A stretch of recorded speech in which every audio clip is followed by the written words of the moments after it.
কৃষক বন্ধু প্রকল্পে যে সমস্ত মানুষের নাম নথিভুক্ত ছিল তাদের জন্য আজকের ভিডিওটা অত্যন্ত গুরুত্বপূর্ণ, কারণ কৃষক বন্ধু প্রকল্পের নাম নথিভুক্ত সমস্ত মানুষকে কিন্তু তাদের তথ্য যাচাই করার অর্থাৎ তথ্য ভেরিফিকেশন করার জন্য একটা ফর্ম জারি করা হয়েছে। তো ফর্মটার ইন্টারফেস তোমরা চোখের সামনেই দেখতে পাচ্ছ। এই যে ফর্মটা রয়েছে, এই ফর্মটা তোমাদের যে কোনো সাইবার ক্যাফে থেকে প্রিন্ট আউট করিয়ে নিতে হবে এবং এই ফর্মটা সমস্তটা ফিল আপ করতে হবে এবং তার সাথে সাথে তোমাদের কী কী ডকুমেন্টস সাবমিট করতে হবে সেটা একটু ভালোভাবে দেখে নাও এবং ফর্মে কোথায় কী চাওয়া হচ্ছে সেটাও আজকের ভিডিওর মাধ্যমে তোমাদের দেখিয়ে দিচ্ছি।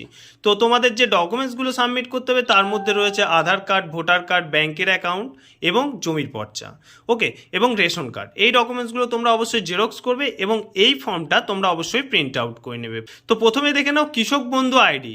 এই কৃষক বন্ধু আইডিটা কিন্তু সকলের জন্য প্রয়োজনীয়। তো কৃষক বন্ধু আইডিটা কিভাবে তোমরা বের করবে সেটা একটু ভালোভাবে দেখে নাও। তো তোমাদের প্রথমেই গুগল বা ক্রোম ব্রাউজারে আসতে হবে এবং সেখানে টাইপ করতে হবে কৃষক বন্ধু।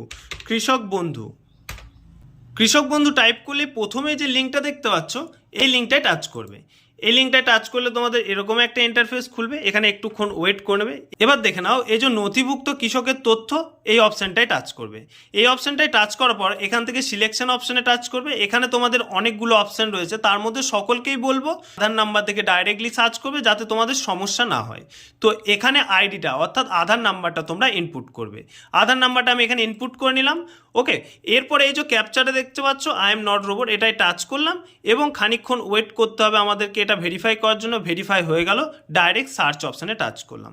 সার্চ অপশানে টাচ করলে তোমরা দেখতে পাচ্ছ এখানে তোমাদের কৃষক বন্ধু আইডি থেকে সমস্ত কিছু কিন্তু নিচে প্রোভাইড করে দেওয়া হয়েছে।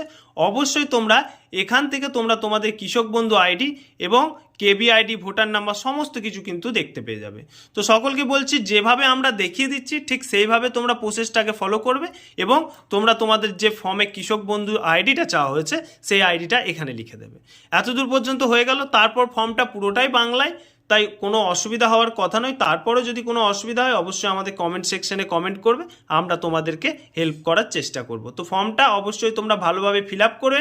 তোমরা তোমাদের নিকটবর্তী অফিস অর্থাৎ চাষ অফিস অর্থাৎ এগ্রিকালচার অফিসে কিন্তু তোমাদেরকে জমা করতে হবে এই ফর্মটা।